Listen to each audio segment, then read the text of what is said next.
wa qina bi rahmatika syarra ma qadait. Sampai situ diam kan? Enggak kedengaran imam kan? Enggak kedengaran bunyi.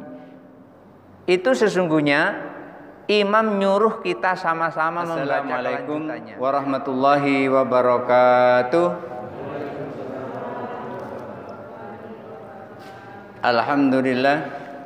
Alhamdulillahi nasta'inu wa nastaghfiruh wa na'udzu billahi min syururi anfusina wa min sayyiati a'malina. May yahdihillahu fala mudhillalah wa may yudlilhu fala hadiyalah. Asyhadu an la ilaha illallah wahdahu la syarikalah wa asyhadu anna Muhammadan abduhu wa rasuluhu la nabiyya ba'dah. Allahumma shalli ala sayyidina Muhammad wa ala ali sayyidina Muhammad. Rabbi syrah li sadri wa yassir li amri wahlul 'uqdatam min lisani yafqahu qawli, amma ba'du. Bapak Ibu hadirin jamaah salat maghrib Masjid Al-Hikmah, Jami Al-Hikmah yang dirahmati Allah. Kita masih meneruskan pembahasan kemarin. Berikutnya adalah tentang salat subuh. Ketika salat subuh itu ditambahi dengan kunut. Selain sholat subuh tidak ada kunut kecuali kunut nazilah atau kunut dalam kondisi darurat ketika tertimpa musibah atau yang lainnya. Maka di sholat 5 waktu, subuh boleh kunut, zuhur boleh kunut, asar boleh kunut, maghrib boleh kunut, isya boleh kunut. Namanya kunut nazilah karena tertimpa musibah. Tetapi yang kunut yang bukan kunut nazilah itu hanya berada pada sholat subuh. Oleh karena itu Abu Ishaq Ibrahim bin Ali bin Yusuf As-Sirazi menjelaskan kepada kita di dalam kitabnya ini bahwasanya kunut yang dilakukan oleh Nabi hatta faraqad dunya, sampai Nabi meninggal, itu adalah kunut pada saat melakukan sholat subuh. Mari kita lanjutkan. Bismillahirrahmanirrahim. Ketika seseorang melakukan kunut subuh, itu ada beberapa riwayat. Ada yang dilakukan melalui riwayat Anas. Rasulullah SAW itu kunutnya adalah setelah rukuk, kemudian disunahkan untuk membaca Allahumma hdini fiman hadait wa afini fiman afait, dan seterusnya, seperti yang kita lakukan setiap kali kita melakukan sholat subuh. Dan juga 5 ruya Al Hasan bin Ali radhiyallahu anhu, dan juga ini merupakan riwayat dari Al Hasan bin Ali, artinya anaknya Sayyidina Ali, berarti cucunya Nabi sallallahu alaihi wasallam bernama Hasan. Qala, beliau menyampaikan, allamani Rasulullah sallallahu alaihi wasallam haulail kalimat. Aku diajari oleh Rasulullah, yaitu Allahumma hdini fiman hadait wa afini fiman afait wa tawallani fiman tawallait, itu dan seterusnya sampai akhir. Itu diajarkan oleh Rasulullah kepada Sayyidina Hasan haulail kalimat, kata-kata dalam riwayat tentang kunut ini fil witri, di dalam sholat witir. Artinya ketika kita sholat witir di bulan Ramadan, itu kunutnya sama dengan kunut yang dilakukan sholat subuh. Jadi kunut subuh sama dengan kunut witir. Itu melalui riwayat Anas bin Malik, dan juga yang diajarkan oleh Rasulullah kepada cucunya yang bernama Hasan bin Ali.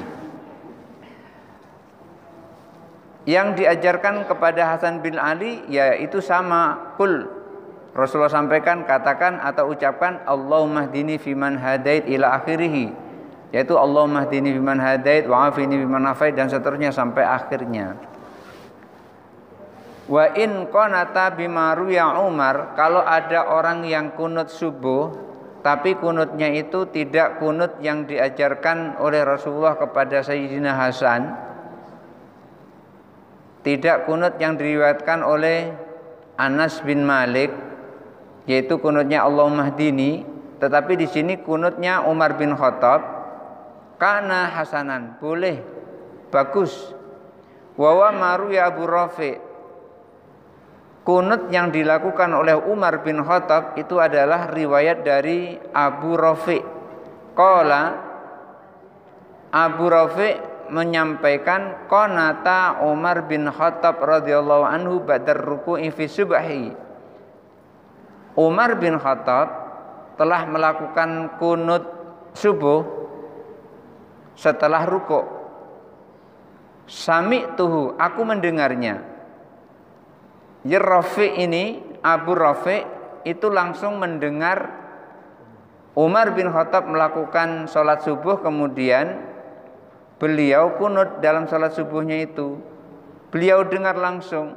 Lalu beliau sampaikan bagaimana kunutnya Umar bin Khattab agak berbeda dari kunut yang diajarkan Rasulullah kepada Hasan. Apakah Umar bin Khattab ini mau pinter-pinteran? Bukan. Karena dalam hal ini ada pilihan-pilihan doa. Artinya boleh melakukan doa sesuai dengan yang ia inginkan, tapi tidak keluar dari konteksnya.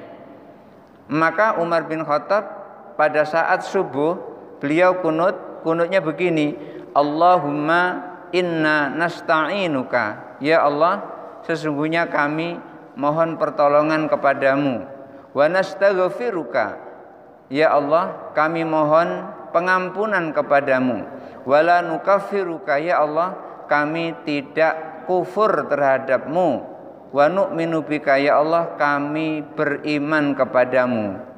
Ini kunut yang dilakukan oleh Umar ibnul Khattab.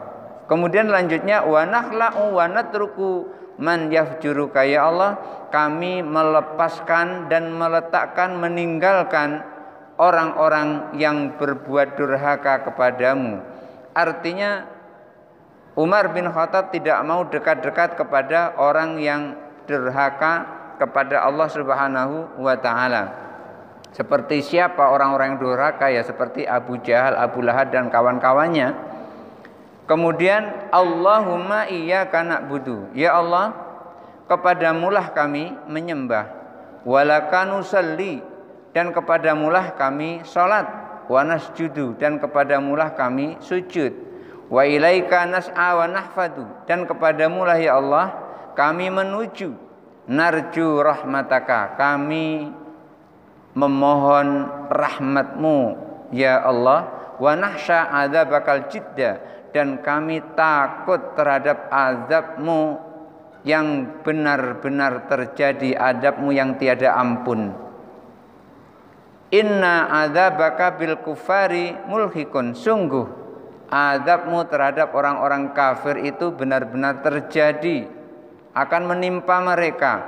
Allahumma adzib kuffara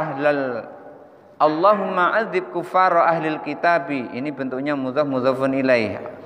Adzib ini fi'il madhi, fi'il amr, kuffara ini adalah maf'ul bihnya dan dia sebagai mudhaf, ahli itu mudhafun ilaih, makanya bacanya ahli bukan ahla. Allahumma adzib kuffara ahlil kitabi, ya Allah azablah, timpakan azab kepada orang-orang kafir ahlil kitab. Kan orang-orang kafir itu ada ahlil kitab, yaitu ahlil kitab itu Yahudi dan Nasrani. Allahumma adzib kuffara ahlil kitab, ya Allah timpakan siksa terhadap orang-orang kafir ahli kitab, alladzi yasudduna, yaitu mereka orang-orang yang menghalang-halangi, orang-orang yang musuhi, orang-orang yang ganggu, ansabilika, terhadap jalanmu, orang-orang yang mengganggu, orang-orang yang menghalangi dari jalanmu. Wa yukadzibuna rusulaka, dan mereka orang-orang yang mendustakan rasul-rasulmu. Wa yuqatiluna auliya'aka, dan mereka orang-orang yang membunuh wali-walimu. Allahumma ighfir lil mu'minina wal mu'minat, ya Allah ampunilah dosa orang-orang mukmin dan mukminat, wal muslimin wal muslimat, dosa orang-orang muslimin dan muslimat, wa aslih dzata bainihim, dan perbaikilah ya Allah hubungan antara mereka, wa alif baina qulubihim, dan satukan hati mereka, waj'al fi qulubihimul imana wal hikmata, dan jadikan ya Allah di hati mereka iman dan hikmah. Dalam doa kunut itu kita memohon kepada Allah agar orang-orang mukmin itu dijadikan di dalam hatinya dipenuhi dengan iman dan hikmah. Watsabbithum, dan teguhkan mereka ala millati rasulika, terhadap agama rasulmu. Wa auzi'hum, dan ilhami mereka atau berikan ilham mereka, aywafu bi'ahdika, agar mereka menepati janjimu, alladzi ahadtahum alaihi, yang engkau janjikan kepada mereka. Wangsurhum, dan tolong mereka, ala aduwika, terhadap musuhmu. Wa aduwihim, dan musuh mereka orang-orang mukminin mukminat, muslimin muslimat. Ya ilahal haqqi, wahai Tuhan yang maha benar. Waj'alna minhum, dan jadikan kami termasuk dari mereka. Maksudnya adalah jadikan kami termasuk orang yang engkau tolong. Maksudnya begitu. Nah, inilah kunutnya Umar bin Khattab, agak panjang dan lebih panjang. Jadi kalau dibaca lengkapnya adalah Allahumma inna nasta'inuka wa nastaghfiruka wa la nakfuru wa nu'minu bika wa nahla'u wa natruku min man yafjuruka. Allahumma iyyaka na'budu wa laka nusalli wa nasjudu wa ilaika nas'a wa nahfadu narju rahmataka wa nahsha 'adzabakal jidda inna 'adzabaka bil kufari mulhiq.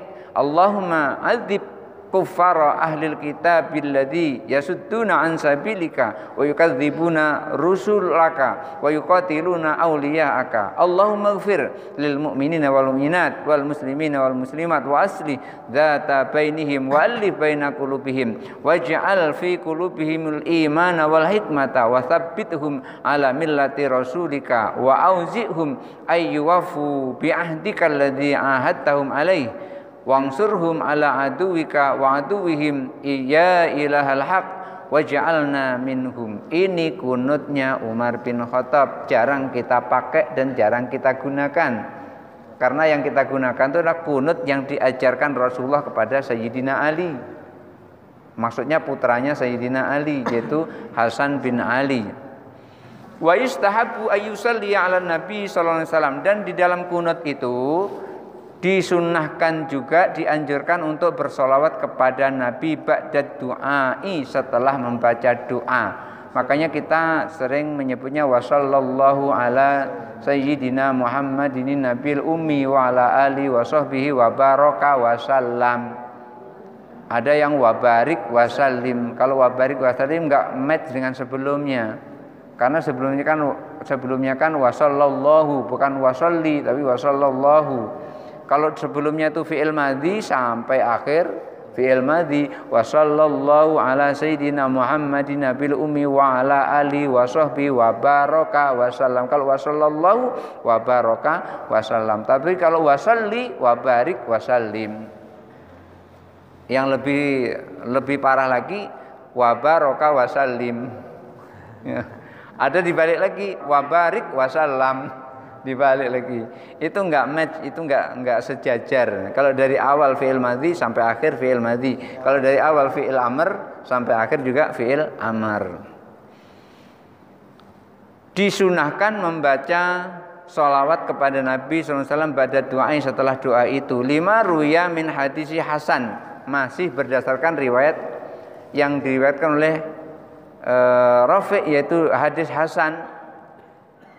Maksudnya hadis ini diambilnya melalui Hasan radhiyallahu an fil witri, pada saat witir di bulan Ramadan. Anhu qala, beliau menyampaikan tabarakta wa ta'alait.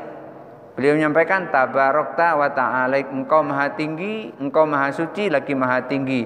Wa sallallahu ala nabiyyi wa sallam. Itu juga boleh. Wa sallallahu ala nabiyyi wa sallam. Boleh seperti itu. Kalau kita kan wa sallallahu ala nabiyil ummi wa ala ali wa sahbihi wa baraka wa sallam. Atas sekurang-kurangnya wa sallallahu ala nabiyyi wa sallam. Seperti itu juga boleh. Wa istahabbu lil ma'mumi ayu amina, dan dianjurkan, disunahkan untuk makmum itu mengucapkan amin. Jangan diam. Allahumma hdina fiman hadait, amin. Wa'afina fiman afait, amin. Jangan diam. Kadang-kadang diam, Kalau diam kita nggak dapat, kita nggak mengaminkan. Ketika kita pada ditunjuki oleh Allah, kita sendiri yang nggak ditunjuki karena tidak mengaminkan, berarti nggak perlu dengan doa itu. Ketika imam menyebut waqina birahmatika syarra ma qadait, ya Allah jagalah kami dari ketentuanmu yang buruk. Tidak mau mengaminkan, akhirnya yang tadinya ditentukan oleh Allah keburukan, hanya tertimpa kepadanya keburukan itu. Tapi ketika seseorang mengaminkan supaya apa yang dibaca oleh imam itu dikabulkan oleh Allah, waqina birahmatika syarra ma qadait, yang tadinya harusnya dia celaka karena doanya itu diijabah oleh Allah, akhirnya ketentuan celaka itu dirubah oleh Allah menjadi ketentuan yang menyenangkan, ketentuan bahagia. Kenapa? Karena selama takdir itu masih fi lauhil mahfud, itu masih bisa dirubah kalau Allah yang merubahnya. Oleh karena itu kita disuruh berdoa. Dan tidak hanya kita yang melakukan doa itu, Ibnu Umar itu juga sering berdoa. Ya Allah, Allahumma in kunta katabtani sakiyan famhu. Ya Allah, kalau engkau tulis ketentuanku ini ketentuan orang yang celaka, hapus. Ibnu Umar minta seperti itu, hapus ketentuan itu. Kemudian ganti ketentuan buruk itu menjadi ketentuan yang bahagia. Ibnu Umar melakukan itu, kenapa kita tidak? Artinya doa itu bisa merubah takdir yang tadinya tidak baik, kemudian dengan diijabahnya doa kita itu menjadi takdir yang baik. Para kiai-kiai kita itu sudah memberikan analogi seperti ini. Kamu berdoa kepada Allah itu seperti kamu nonton TV. Ketika mau nonton TV, pengennya adalah nonton TV Metro TV karena di situ banyak berita-berita. Lalu anakmu menonton TV, TV-nya itu adalah Global TV, isinya cuman SpongeBob. Lalu ketika di TV itu isinya SpongeBob, Global TV, apakah TV itu dipukul-pukul, ditampar-tampar supaya berubah menjadi Metro TV yang isinya berita? Tidak. Tapi gimana caranya? Cari remote-nya siapa yang pegang. Oh, si anak remote-nya pegang. Lalu bertanya kepada anak atau berkata kepada anak, ayah pengen nonton Metro TV, pindah channelnya. Baik ya, langsung dipindah. Tek, berubah channelnya menjadi Metro TV. Remote-nya di anak. Maksudnya apa? Mungkin agak bingung. Maksudnya gini, ketika seseorang ditentukan oleh Allah ketentuan yang buruk, kita minta kepada Allah, waqina birahmatika syarra ma qadait. Ya Allah, jangan engkau tentukan aku dengan ketentuan yang buruk, rubah ketentuan itu dengan ketentuan yang baik. Jaga kami dari ketentuan yang buruk yang tadinya di lauhil mahfud, dan pada saat malaikat diutus oleh Allah untuk mencatat pada saat roh ditiupkan pada hari yang ke-120 hari, ditiupkan roh itu bergerak-gerak janin dalam perut, saat itu ditulis ketentuan hidupnya, rezekinya ditulis, ajalnya ditulis, di mana dia nanti meninggal ditulis, apakah dia bahagia ditulis, apakah dia celaka ditulis, apakah dia masuk surga sudah ditulis, apakah dia masuk neraka sudah ditulis. Nah, pada saat sudah ditulis oleh malaikat itu yang semuanya berdasarkan yang ada fi lauhil mahfud, itu ketika kita berdoa kepada Allah, maka ketentuan yang tidak kita inginkan itu bisa dirubah oleh Allah kalau Allah mengabulkan doa kita. Oleh karena itu jangan sampai kita meremehkan doa. Oh, Ustaz, doa itu lama, gak bisa langsung. Memang doa itu lama, maksudnya itu jadinya itu lama, karena Allah pengen yang sempurna. Allah tidak gerusa-gerusu, artinya tidak ceroboh. Allah itu maha sempurna, maha segala-galanya. Ketika Allah menciptakan pohon itu tidak langsung tinggi, tapi dari kecil dulu, lama-lama besar, kan gitu kan? Nah, pas besar sempurna dengan kembangnya dan buahnya. Allah pengen yang sempurna seperti itu. Nggak mau Allah itu potong kompas. Sama dengan ibu-ibu juga begitu. Ketika punya anak kan ketika punya anak kan nggak mau langsung anak itu langsung gede gitu kan? Nggak ada kan cita-cita pengen punya anak langsung segede bapaknya tuh. Ya Allah, kalau anakku lahir jadikan langsung segede bapaknya gitu. Owe ulah jenggotan semuanya. Bapaknya kumisan, anaknya juga kumisan itu. Kan segede bapaknya. Kan bingung, Bu ya. Mau nyusui ditengok, nah jenggotnya sudah banyak. Enggak jadinya nyusui. Itulah kenapa Allah jadikan semua makhluk ini sempurna. Walaupun Allah bisa langsung jadikan segede bapaknya bisa, tapi takut nanti, khawatir nanti ibu-ibu yang punya anak itu jadi takut terhadap anaknya sendiri. Loh, ini anak baru lahir sudah segede bapaknya, langsung tek, barangkali kayak boneka balon langsung besar yang seperti itu. Nah, Allah maunya yang sempurna. Oleh karena itu jangan sampai kita ada yang meremehkan doa. Jangan sampai ada di antara kita yang meremehkan doa, termasuk doa kunut ini. Boleh kita menggunakan doa yang diajarkan Rasul kepada Sayyidina Hasan bin Ali. Boleh juga kita mengikut doa yang diajarkan oleh Umar ibnul Khattab radhiyallahu anhu. Wa yustahabbu ayyusalli 'ala Nabi sallallahu alaihi wasallam ba'da du'ai lima ruya hadis Hasan radhiyallahu anhu fil witri. Dan ini juga berdasarkan riwayat dari Hasan, di mana Hasan diajari oleh Rasulullah membaca sholawat setelah doa kunut itu di dalam witir. Lalu kita yang makmum dianjurkan untuk mengaminkan, jangan sampai tidak amin. 5 riwayat Ibnu Abbas radhiyallahu anhuma, berdasarkan riwayat Ibnu Abbas radhiyallahu anhuma qala, ia berkata, qanata Rasulullah sallallahu alaihi wasallam wa kana yu'minu man khalfahu. Rasulullah sallallahu alaihi wasallam ketika sholat kemudian kunut, maka kunutnya itu diaminkan oleh orang-orang di belakangnya. Jadi ketika Rasulullah kunut, makmumnya para sahabat nyebut amin, amin, tidak diam. Kemudian ketika kita kunut subuh, itu kan sampai waqina birahmatika syarra ma qadait, sampai situ diam kan? Enggak kedengaran imam kan? Enggak kedengaran bunyi. Itu sesungguhnya imam nyuruh kita sama-sama membaca kelanjutannya. Kenapa kok begitu? Yustahabbu lahu ayyusyarikahu fit tsanai. Dan disunnahkan untuk bersama-sama di dalam memuji Allah. Fis sana, memuji Allah.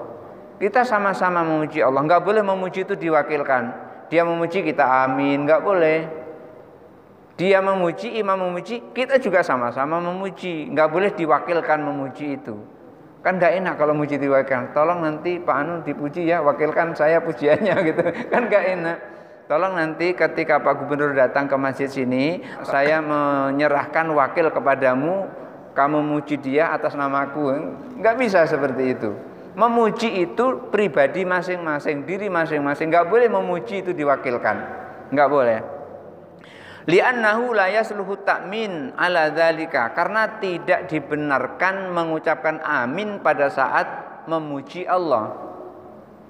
Seseorang memuji Allah, kita tidak dibenarkan mengucapkan amin, tapi juga kita harus memuji seperti orang memuji itu. Fakanatil musyarakatu aula. Oleh karena itu sama-sama memuji itu lebih utama. Oleh karena itu pada saat waqina birahmatika syarra ma qadait fa innaka taqdi wa la yuqda alaik fa innahu la yadhillu man walait wa la ya'izzu man adait tabarakta rabbana wa ta'alait walakal hamdu ala ma qadait astaghfiruka wa sallallahu alaihi, dan seterusnya itu, kecuali wa sallallahu.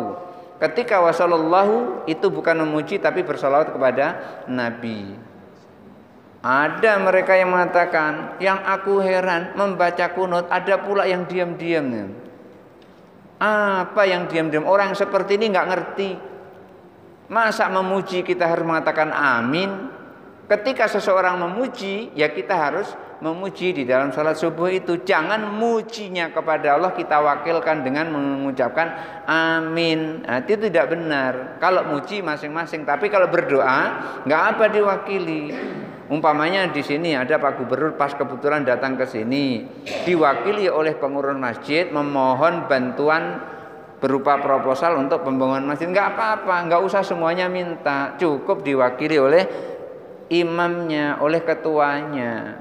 Tetapi kalau memuji, begitu Pak Gubernur datang terus kita rakyatnya memuji, itu masing-masing memuji. Jangan sampai memuji diwakili. Nah, inilah kenapa ketika kita membaca doa kunut itu ada yang kemudian tidak terdengar suaranya, itu sesungguhnya imam mengajak, yuk kita muji sama-sama. Fa innaka taqdi wa la yuqda 'alaik, ya Allah, engkau yang menentukan dan tidak ada yang bisa menentukan engkau. Engkau ya Allah yang menentukan dan tidak ada orang yang bisa menentukan engkau. Artinya Allah lah yang menentukan semua makhluk ini dan tidak ada makhluk yang bisa menentukan Allah. Menentukan nasib Allah, nggak ada makhluk yang bisa menentukan nasib Allah. Itu adalah merupakan pujian bahwasanya Allah itu maha kuasa. Barangkali itu saja dulu yang bisa saya sampaikan. Insya Allah yang akan datang nanti akan kita bahas apakah doa kunut itu mengangkat tangan atau tidak mengangkat tangan. Berikutnya akan disampaikan oleh Abu Ishaq bin Ali bin Yusuf As-Sirazi. Kedua-duanya nanti akan diungkapkan supaya kita mengetahui semuanya dan nanti tinggal kita milih mau yang mana. Apakah yang mengangkat tangan atau yang tidak mengangkat tangan. Dan juga nanti akan dibahas juga apakah selesai doa kunut itu mengusap muka atau tidak mengusap muka. Nanti semuanya akan dibahas. Berikutnya lanjut kepada pertanyaan-pertanyaan. Dalam sholat subuh kita sebagai makmum pasang niat makmum. Tiba-tiba imam tidak baca doa kunut, berarti kita tidak baca kunut mengikut imam. Kalau sebaliknya, sahkah sholat subuhnya? Maksudnya begini, ketika ada makmum, berarti ada imam. Sholat subuh, imamnya tidak kunut, makmum juga nggak boleh kunut.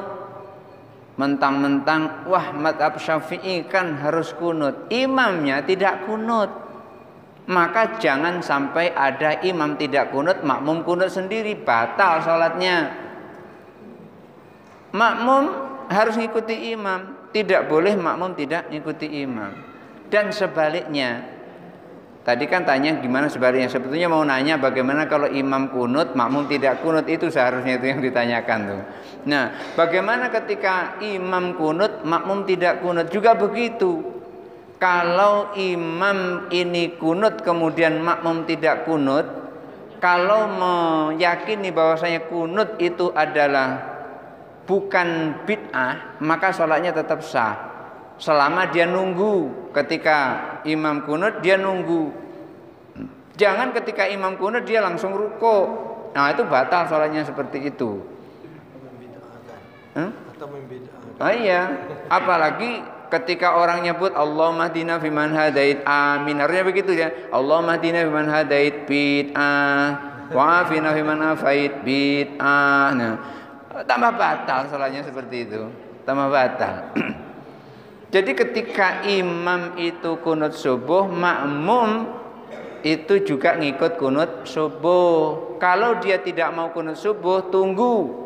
Tapi dengan syarat jangan sampai punya anggapan makmum terhadap imam, imam itu bid'ah itu karena dia sholat subuhnya pakai kunut, bid'ah dia. Maka sholatnya orang yang makmum ini nggak sah. Kenapa? Karena imam melakukan bid'ah di dalam sholat. Kalau imam melakukan bid'ah di dalam sholat, otomatis sholatnya batal, sholatnya tidak diterima. Kan setiap perbuatan bid'ah itu tidak diterima oleh Allah. Lalu pendeknya akal dan pendeknya ilmu itu tidak mengetahui sesungguhnya bid'ah itu apa. Sesungguhnya bid'ah itu adalah sesuatu yang sudah ditentukan cara-caranya oleh Allah dan Rasulnya, kita merubah-rubahnya. Itu namanya bid'ah. Ibnu Utsaimin, ulama Wahabi juga mengatakan begitu sama. Umpamanya gini, orang berdagang, dia menyampaikan seperti itu. Orang berdagang, ketika berdagang itu kan disyariatkan. Kenapa? Karena untuk menambah harta kita itu dengan cara berdagang tidak riba. Tapi kalau minjemi duit kepada orang, nih aku pinjemi duit 2 juta, bulan depan besok baliknya 5 juta ya. Itu riba yang seperti itu. minjemi duit, balik duit dan lebih banyak duitnya, itu riba itu. Kecuali kalau di waktu yang berbeda, umpamanya 30 tahun yang akan datang, karena nilainya itu sudah tidak sama dengan nilai yang sekarang. Saya minjem duit 1 juta tahun 90, saya bayar sekarang tahun 2024 ini dengan 1 juta juga, rugi dia. Kenapa? 1 juta pada saat itu dibelikan emas, itu dapat 5 suku emas. Nah sekarang 1 juta, 1 gram aja nggak dapat. Nah, jadi fikih inflasi ini yang belum dibahas oleh ulama dulu. Makanya dibolehkan dalam tempo waktu yang panjang. Oleh karena itu, beliau Syekh Ibnu Utsaimin menyampaikan yang disebut dengan bid'ah itu seperti contohnya berdagang itu sudah ada syariatnya. Tetapi ketika dia melakukan perdagangan yang diharamkan, umpamanya jual beli togel, umpamanya jual beli togel, haram hukumnya.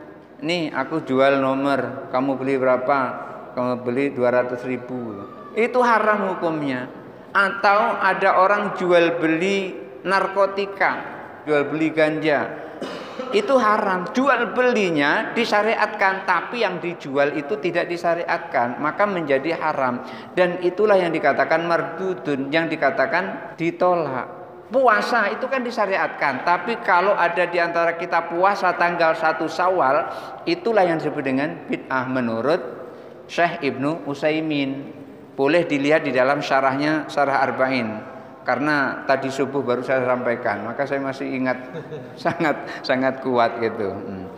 Padahal yang disebutkan bid'ah itu adalah sesuatu yang tidak ada dalilnya, bukan yang tidak dicontohkan oleh Nabi. Satu contoh, kalau Imam Nawawi mencontohkan begini, ada orang punya anak, anaknya bekerja kepada seseorang, tiba-tiba si anak ini berzina, selingkuh dengan istrinya, tuannya itu, lalu ketangkap dan mau dihukum rajam. Bapaknya takut kehilangan anak, langsung ditemui si orang tadi itu yang punya istri yang diselingkuhi tadi, mau ditebus dengan 100 kambing dan seorang hamba saya perempuan. Ngadu kepada Rasul, ya Rasul, aku mau menebus anakku, jangan sampai dirajam dengan 100 kambing dan 1 orang budak sahaya perempuan. Lalu jawab oleh Rasulullah, al-ghanamu radda ilaika, kambing itu kembali kepadamu. Artinya apa? Inilah disebut dengan bid'ah itu tadi. Kenapa? Orang yang berzina dan dia sudah punya istri, sudah punya suami, maka hukumannya adalah rajam. Mau menghilangkan hukuman rajam tadi, itulah namanya bid'ah. Artinya sesuatu yang sudah ditentukan. Umpamanya seseorang mau menunaikan ibadah haji. Ibadah haji kan ke Baitullah, ibadah haji. Ini ibadah hajinya ke Kerinci. Itu yang disebut dengan bid'ah yang seperti itu. Sholat subuh 2 rakaat mau diganti atau ditambah menjadi 4 rakaat, itu namanya bid'ah walaupun nggak ada larangan. Kenapa? Sudah ditentukan, cara-caranya sudah ditentukan, kepastiannya sudah ditentukan. Jadi yang disebut bid'ah itu sudah ditentukan secara pasti oleh Rasulullah, lalu kita merubahnya. Itulah bid'ah. Ini ulama Wahabi. Syekh Ibnu Utsaimin yang mengatakan seperti itu di dalam syarahnya, Syarah Arba'in Nawawi. Jadi ketika seseorang menganggap sesuatu itu bid'ah, maka sholatnya tidak sah. Makmum menganggap imam bid'ah karena kunut subuh, maka sholatnya tidak sah. Tapi kalau tidak menganggap bid'ah, ya sudah nggak apa-apa.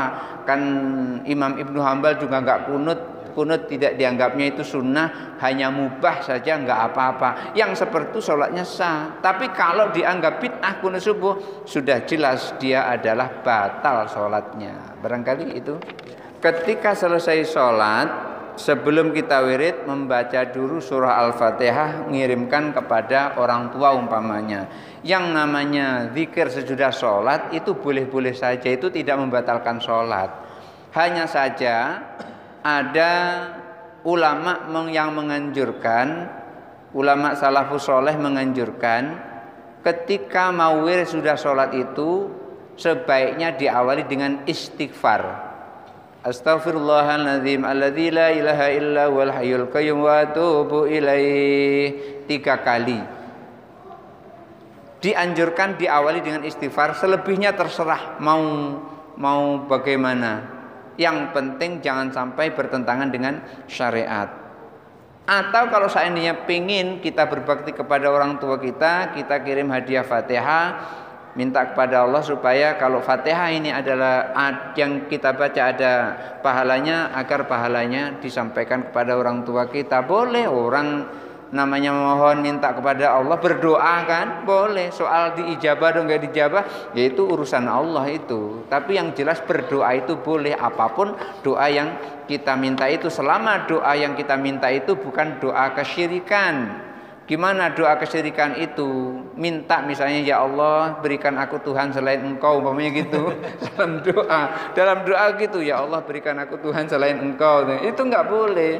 Doa itu doa kesyirikan namanya, seperti itu. Minta Tuhan selain Allah. Apa Allah mau seperti itu? Walaupun Allah mampu, Allah bisa, tetapi itu secara syariat adalah hukumnya syirik. Jadi boleh ketika kita selesai sholat langsung ila hadir Nabil Mustafa Muhammadin sallallahu alaihi wasallam wala alihi dan seterusnya Al-Fatihah. Ini seperti yang biasa saya dengar wirid ini di Masjid Al-Mabrur. Al-Mabrur biasanya seperti itu. Enggak masalah. Dan bahkan tidak hanya itu, kita membaca kayak tadi surah Al-Ikhlas, kemudian surah Al-Falaq, kemudian surah An-Nas. Karena surah ini surah yang sangat penting.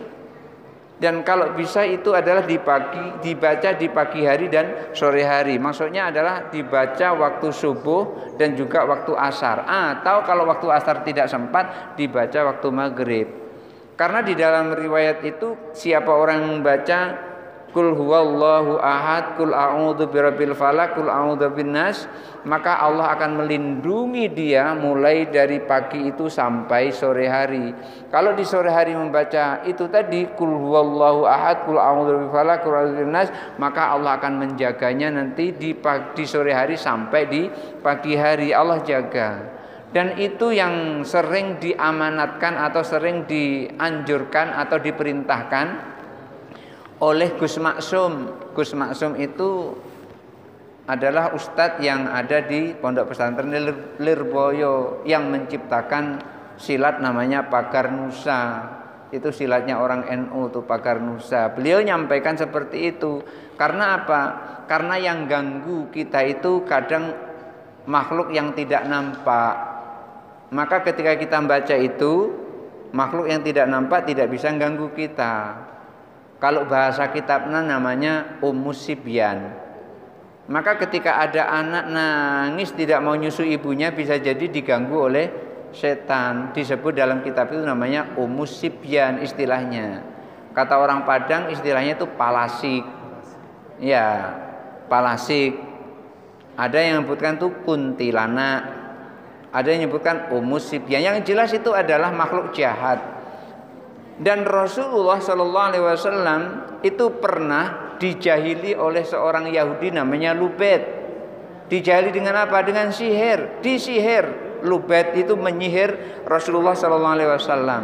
Yang tahu siapa? Malaikat Jibril. Tahu malaikat Jibril. Lalu turunlah ayat ini tadi. Qul huwallahu ahad, Qul a'udzu birabbil falaq, Qul a'udzu birabbin nas, yang disebut dengan trikul. Orang nyebut orang seberang nyebut trikul ya. 3 kul gitu. Ya kul. Nah, ada 3 kul. Nah.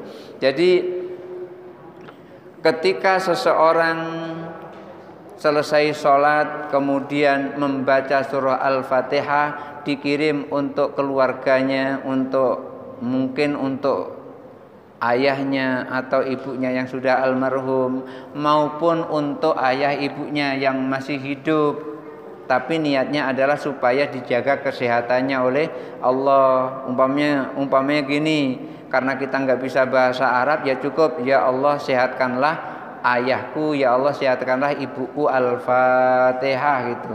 Artinya wasilah dengan surah Al-Fatihah. Kenapa?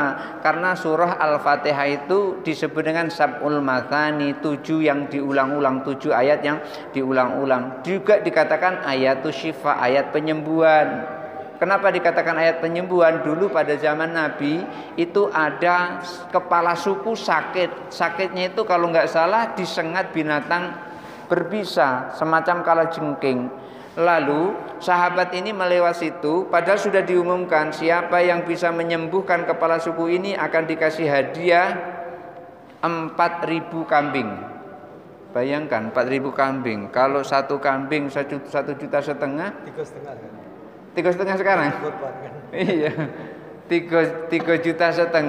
Kalau satu kambing 3,5 juta, 1.000 kambing lah sudah berarti 4.000 kambing. Saya nggak bisa ngitungnya. 4.000 kambing. Kemudian sahabat Nabi ini menghampiri situ, lalu ngambil air, dibacakan surah Al-Fatihah 7 kali dibacakannya. Setelah dibacakan 7 kali, diminumkan kepada orang tadi, sisanya diusapkan kepada tempat yang disengat binatang berbisa tadi. Dengan izin Allah sembuh. Akhirnya dia menerima kambing sebanyak 4.000 itu. Lalu sahabat lain ngadu kepada Rasulullah, ya Rasulullah, sahabatmu ini telah membacakan surah Al-Fatihah kemudian memperoleh imbalan kambing. Inilah kenapa ketika kita bekam dan seterusnya itu halal hukumnya mengambil upah dari bekam itu. Karena apa? Sahabat pernah melakukan seperti itu.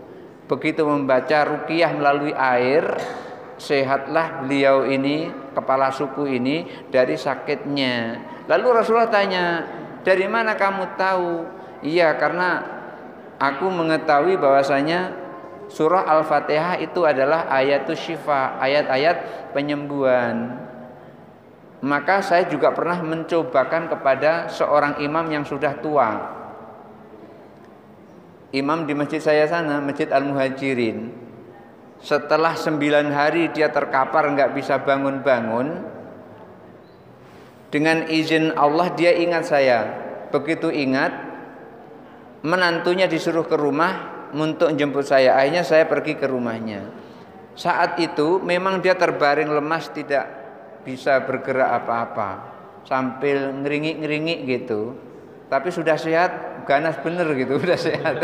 Tapi begitu sakit ngingik-ngingik gitu. Terus saya bilang, pasti bapak ini malam tidak tidur. Iya Ustaz, susah tidurnya. Akhirnya pertama saya mencoba supaya dia mudah tidur. Dengan cara apa?